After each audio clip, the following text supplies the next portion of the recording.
Union public service commission की तरफ से सीबीआई के अंदर पब्लिक प्रोसिक्यूटर और असिस्टेंट पब्लिक प्रोसिक्यूटर्स की बहुत सारी वैकेंसीज आ रखी हैं। कितनी सैलरी होगी, क्या लास्ट डेट होगी, हमारे को कैसा एप्लीकेशन अपना एप्लीकेशन फॉर्म भरना होगा, सारी डिटेल्स के बारे में इस वीडियो के अंदर मैं सारी चीजें डिस्क्लोज करूंगा। मैं बोलता हूं कि जितने भी सारे लोग एलिजिबल होंगे सीधा डिस्क्रिप्शन बॉक्स के अंदर इस वीडियो को देखने के बाद अप्लाई नाउ पे जाके अपना सीधा फॉर्म भर दो। बिल्कुल भी लास्ट डेट का वेट मत करना, बहुत अच्छा मौका आया है। ऐसा मौका बहुत कम लोगों को मिलता है, तो आप बिल्कुल आंखें बंद करके इस वीडियो को देखने के बाद सीधा आप अप्लाई कर देना, तो बहुत अच्छी अपॉर्चुनिटी है। मैं ज्यादा देर नहीं करते वीडियो को स्टार्ट करता हूं। मेरा नाम है आयुष, आप देख रहे हैं स्मार्ट एंड लीगल गाइडेंस। सबसे पहली बात, यूनियन पब्लिक सर्विस कमीशन की तरफ से सीबीआई के अंदर अच्छी खासी वैकेंसीज आ रखी हैं और सैलरी पैकेज भी बहुत ज्यादा अच्छा है। मैं पब्लिक प्रोसिक्यूटर की पहले बात करूंगा, तो पब्लिक प्रोसिक्यूटर के अंदर सैलरी की जो बात करी हुई है 1 लाख रुपीस के अराउंड ये आपको पे करेंगे। साथ ही में इसके अंदर वैकेंसीज जो है टोटल 43 पोस्ट, यानी कि 43 लोगों को ये अपॉर्चुनिटी को ग्रैब करने का मौका मिलेगा। बिल्कुल भी मौका मत छोड़िएगा। इसके अंदर शेड्यूल कास्ट के अंदर 4 पोस्ट है, शेड्यूल ट्राइब्स के अंदर 1 पोस्ट है, ओबीसी अदर बैकवर्ड क्लासेस के अंदर 8 पोस्ट है। इसके अंदर EWS economically weaker section of the society के जितने भी लोग हैं वो 4 पोस्ट ग्रैब कर पाएंगे। आप जनरल कैटेगरी, जो सबसे ज्यादा मेन टारगेट होता है यूआर अनरिजर्व कैटेगरी यानी कि जनरल कैटेगरी, उनके लिए 26 पोस्ट है। 26 पोस्ट बहुत ज्यादा मायने रखते हैं सीबीआई के अंदर, जो बहुत कम मौका मिलता है। बहुत टाइम बाद ये वैकेंसी आई है, तो आप इस अपॉर्चुनिटी को ग्रैब जरूर करिएगा। इसके अंदर एक आपको ध्यान में रखने वाली बात है कि लॉ की डिग्री तो मांग रहे हैं, क्योंकि पब्लिक प्रोसिक्यूटर है तो लॉ की डिग्री तो आपके पास पूरी होनी चाहिए। साथ ही में इसके अंदर ना 7 साल का एक्सपीरियंस मांगा गया है। अब आप सभी लोगों को पता होगा कि कोई भी स्टेट का कोई भी कोर्ट के तरफ से भी अगर पब्लिक प्रोसिक्यूटर का एग्जाम आता है, कोई भी स्टेट की तरफ से पब्लिक प्रोसिक्यूटर चुनने की बात आती है, तो वहां पे लॉ डिग्री के साथ साथ 7 साल का एक्सपीरियंस तो मांगा ही जाता है, ये मस्ट है। अब इसके अंदर एक बात आती है कि भाई चलो मैं फॉर्म भर दिया, मेरा जो है एप्लीकेशन फॉर्म पास हो गया और मेरा नौकरी लग गई, तो मेरे को एज अ पब्लिक प्रोसिक्यूटर क्या क्या काम करना होगा। इसके अंदर साफ साफ नोटिफिकेशन के अंदर एक बात लिखी हुई है कि आपको पब्लिक प्रोसिक्यूटर के तौर पे अपॉइंट तो करा जा रहा है, तो उसके अंदर आपका बहुत अच्छा हाथ बैठा होना चाहिए।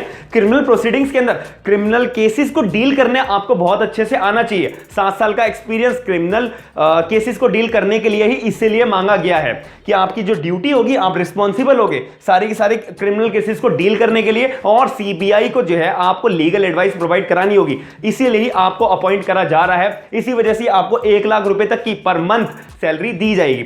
अब इसके अंदर एक बात रखी हुई है कि जैसे कि हेडक्वार्टर सीबीआई का कहां है, न्यू दिल्ली में है, तो इसका मतलब ये नहीं है कि आपको न्यू दिल्ली के अंदर वैकेंसी जो आ रखी है वहीं पे आपकी पोस्टिंग होगी। नहीं, इसके अंदर साफ साफ लिखा हुआ है एनीवेयर इन इंडिया, पूरे भारत के अंदर आपको कोई भी ब्रांच में भेज दिया जाएगा सीबीआई की। आपको मन लगाकर अपना काम करना होगा। और एप्लीकेशन फॉर्म आपको मैं अप्लाई नाउ का जो लिंक है और जो पूरा नोटिफिकेशन का लिंक है वो आपको डिस्क्रिप्शन बॉक्स के अंदर प्रोवाइड करा दूंगा। नोटिफिकेशन पे क्लिक करोगे सीधा आपका लिंक ओपन हो जाएगा। अप्लाई नाउ पे जाओगे, सीधा आप अप्लाई कर सकते हो। इसकी 25 रुपीज तक की इसकी एप्लीकेशन फॉर्म की फीस है। तो मैं बोलूंगा इस वीडियो को पूरी देखने के बाद आप सीधा अप्लाई नाउ पे जाके अपना फॉर्म भरिए। बिल्कुल भी लास्ट डेट की वेट ना करिएगा। लास्ट डेट क्या मैं आपको वीडियो के फर्दर बताता हूं। अब मैं आता हूं असिस्टेंट पब्लिक प्रोसिक्यूटर की पोस्ट के ऊपर। इसके अंदर बहुत ही ज्यादा लोग इस फॉर्म को भरेंगे, क्योंकि जो नए लॉ ग्रेजुएट्स हैं जिन्होंने अपनी एलएलबी की डिग्री पूरी कर ली है, मैं बार बार बोल रहा हूं पूरी कर ली है, फाइनल ईयर के जितने भी बच्चे हैं वो फॉर्म नहीं भर पाएंगे।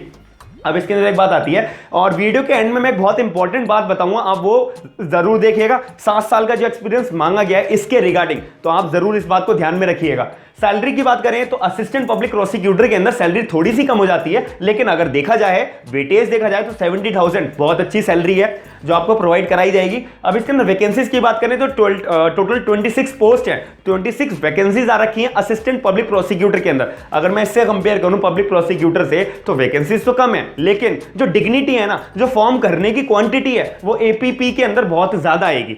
और इसके अंदर वैकेंसीज की मैं क्लासिफिकेशन की बात करूं, शेड्यूल कास्ट के अंदर टोटल 4 पोस्ट है, शेड्यूल ट्राइब्स के अंदर टोटल 2 पोस्ट है, ओबीसी के अंदर 5 पोस्ट है, ईडब्ल्यूएस के अंदर 2 पोस्ट है, और अनरिजर्व कैटेगरी जिसको जनरल कैटेगरी बोलते हैं 13 पोस्ट है, जो सबसे ज्यादा टारगेट लोग करते हैं अनरिजर्व कैटेगरी के ऊपर। तो आप बिल्कुल अपना फॉर्म जरूर भरिएगा। इसके अंदर बात आती है लॉ की डिग्री, आपके पास लॉ की डिग्री कंप्लीट होनी चाहिए। साथ ही में इसके अंदर कोई भी तरीके का एक्सपीरियंस नहीं मांगा गया है, लेकिन इसका मैं पहले आपको क्लियर कर देता हूं। नो एक्सपीरियंस का मतलब ये नहीं है कि आप जो है नया अभी डिग्री पूरी करिए, आप फॉर्म भर रहे हो और आपका सिलेक्शन हो जाएगा। ऐसा मैं बोल सकता हूं कि हो सकता है अगर आपने अपने आप को अच्छा प्रेजेंट करा है तभी। इसके अंदर नोटिफिकेशन में एक लाइन लिखी हुई है कि जितने भी लोगों का एप्लीकेशन फॉर्म भरे जाएंगे और जितनी एप्लीकेशंस यूपीएससी यानी कि सीबीआई के अंदर आएंगी, तो वो सारे के सारे एप्लीकेशंस को पढ़ेंगे, ध्यान से समझेंगे कि बच्चे ने क्या क्या अपने एप्लीकेशन फॉर्म के अंदर भरा है, क्या क्या एक्सपीरियंस भरा है, क्या क्या इंटर्नशिप की डिटेल्स भरी है, किन किन केस को हैंडल करा है, किन किन क्रिमिनल केसेस को हैंडल करा है। ये सारी की सारी स्क्रूटिनिटी होने के बाद, जांच होने के बाद फिर जो है कुछ एप्लीकेशंस को शॉर्टलिस्ट करा जाएगा। शॉर्टलिस्ट करने के बाद फिर उन बंदों का इंटरव्यू होगा। तो इंटरव्यू में जो बच्चा अपने आप को अच्छा प्रेजेंट कर देगा वही बच्चा आगे जाएगा, आगे उसको अपॉर्चुनिटी को ग्रैब करने का उसको चांस दिया जाएगा और एक टाइम आएगा असिस्टेंट पब्लिक प्रोसिक्यूटर का अपने नाम के आगे वो टाइटल लगा पाएगा। किसके अंदर? सीबीआई, जो बहुत ही बड़ी ऑर्गेनाइजेशन है पूरे इंडिया के अंदर। यूपीएससी की तरफ से इसकी वैकेंसी भी आई हुई है, जो मैं आपको भी अपडेट कर रहा हूं सारी की सारी डिटेल्स। तो नो एक्सपीरियंस, वैसे अगर देखा जाए नोटिफिकेशन के बिहाफ पे तो एक्सपीरियंस इसके अंदर मांगा नहीं है पूरा।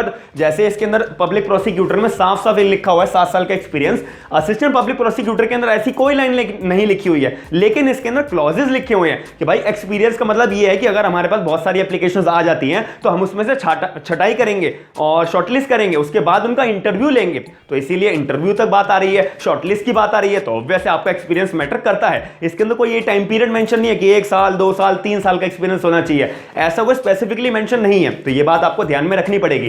और इसके अंदर रिस्पॉन्सिबिलिटी की बात करें, ड्यूटी की बात करें, जब आप एपीपी बनोगे या फिर जब इंटरव्यू की स्टेज पे आओगे तो आपको जो है जब केसेस डील करने का क्या क्या तरीके का काम होगा, ऑब्वियस है पब्लिक प्रोसिक्यूटर के तौर पे ही आपको काम जैसा वहां दिया जाएगा उससे थोड़ा सा कम बर्डन वाला काम मिलेगा। आप रिस्पॉन्सिबल होगे क्रिमिनल केसेस को डील करने के लिए। सीबीआई के अंदर आपको अपॉइंटमेंट जब भी मिल रही है और जब भी आप एप्लीकेशन फॉर्म भर पा रहे हो, अगर आपके पास क्रिमिनल केसेस को डील करने का अच्छा खासा एक्सपीरियंस है, आपको नॉलेज है कि इस पर्टिकुलर केस के अंदर ये प्रोविजन अप्लाई होगा, ये तो आपको इतनी नॉलेज तो आपको 100% मन में होनी चाहिए। तो रिस्पॉन्सिबल हो गए क्रिमिनल केसेस को डील करने के लिए, पहली बात। दूसरी बात आती है आपको लीगल एडवाइस तौर पे प्रोवाइड करानी पड़ेगी सीबीआई को। आपसे केसेस के तौर पर आपके ऊपर ड्राफ्टिंग के तौर पे सारे का सारा काम एपीपी के ऊपर जो है डाला जाता है। फिर जो ड्राफ्टिंग के बाद जो प्रोसीड करने का, अपीयर होने का, एपीपी को भी मिलेगा, पीपी को भी दिया जाएगा साथ में। ये बात को आपको ध्यान में रखना है, आपको अलर्ट रहना है बिल्कुल एक एक बात से कि आपसे कोई भी क्वेश्चन पुटअप करे आप 100% उसको जवाब देने के लिए लायबल हो। ये बात आपको ध्यान में रखनी पड़ेगी। अब इसके अंदर वही पोस्टिंग की बात है, मेन हेडक्वार्टर न्यू दिल्ली में, तो भारत के अंदर किसी भी सीबीआई की ब्रांच में आपको पोस्टिंग दी जाएगी। उम्मीद है कि आपको न्यू दिल्ली में भी मिलेगी और आपकी होम ब्रांच में भी आपको मिल सकती है, जिस स्टेट के अंदर बैठे हुए आप फॉर्म भरोगे, एप्लीकेशन फॉर्म भरोगे। अब इसके अंदर मैक्सिमम एज की बात करी जाए तो एपीपी की मैक्सिमम एज है 30 साल। जो लोग 30 साल तक या उससे कम उम्र के हैं वो सारे के सारे लोग एपीपी का, असिस्टेंट पब्लिक प्रोसिक्यूटर का एग्जाम का फॉर्म भर पाएंगे, एप्लीकेशन का फॉर्म भर पाएंगे। ये बात आपको ध्यान में रखनी पड़ेगी। लास्ट डेट की बात करें, अब सीबीआई के अंदर जितनी भी वैकेंसीज आ रखी हैं, पब्लिक प्रोसिक्यूटर हो, असिस्टेंट पब्लिक प्रोसिक्यूटर हो या फिर और भी तरीके की वैकेंसीज आ रखी है, लेकिन मैं तो आपको लॉ की नॉलेज देने के लिए यहाँ पे आपके सामने प्रेजेंट होता हूँ, आपको वीडियो प्रोवाइड करा के आपको नॉलेज देता हूँ, अपडेट करता हूँ, अवेयर करता हूँ। तो इसीलिए मैं आपको लॉ से रिगार्डिंग बात करूंगा। तो इसके अंदर 18 मार्च 2021 तक की आखिरी डेट है, जो आपको ध्यान में रखनी है। आखिरी पेमेंट करने की डेट, जैसे ही फॉर्म भर देते हैं तो पेमेंट भी आपको करनी है, तो लास्ट डेट एक दिन एक्स्ट्रा यानी कि 19 मार्च 2021 तक आपको अपनी पेमेंट कर देनी है। फॉर्म कब तक भरना है? 18 मार्च 2021। जो लोग इंटरेस्टेड हैं, जो लोग एलिजिबल हैं, इंटरेस्टेड तो वर्ड बहुत छोटा लग रहा हो मैं मानता हूं, क्योंकि ये अच्छी अपॉर्चुनिटी है। जो लोग एलिजिबल हैं वो सारे के सारे लोग सीधा डिस्क्रिप्शन बॉक्स में जाके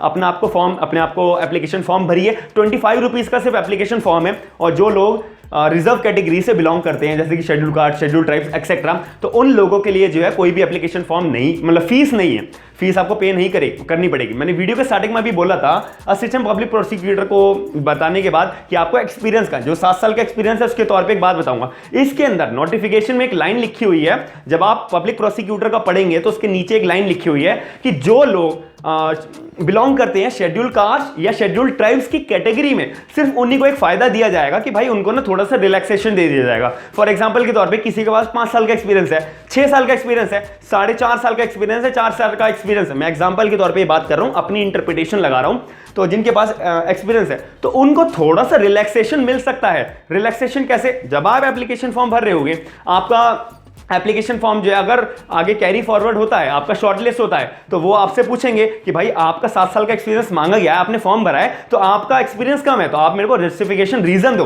कि आपका एक्सपीरियंस कम है तो हम आपको हायर क्यों करें। अगर आप जो है वैलिड रीजन जो है यूपीएससी को अपना वैलिड रीजन दे देते हो कि भाई मेरे पास एप्लीकेशन फॉर्म मैंने भरा है और मेरे पे एक्सपीरियंस थोड़ा कम है, लेकिन मैं स्पेशलाइज हूं अपनी फील्ड के अंदर, क्रिमिनल केसेस को डील करने के लिए मैंने पूरे मेहनत से अपने आप को स्पेशलाइजेशन अपने अंदर जगाई है और मैं बहुत अच्छा केसेस को डील करता हूं। अगर ये बात आपने, ये रीजन आपने यूपीएससी को अच्छा खासा एप्लीकेशन के तौर पे आपने लिख के दिया और यूपीएससी वाले आपकी जो है बात समझ जाते हैं और आपके अंदर कैपेबिलिटी वो मानते हैं, तो 100% आप फॉर्म भरने के हकदार होंगे। आप पब्लिक प्रोसिक्यूटर को पाने के लिए, पोस्ट को पाने के लिए बिल्कुल हकदार होंगे। मैं यही बोल रहा हूं, अपॉर्चुनिटी को ग्रैब जल्दी से जल्दी कर लो और बहुत अच्छा मौका है, बहुत कम लोगों को यह मौका मिल पाता है और बहुत कम ये वैकेंसीज निकाली जाती है सीबीआई की तरफ से।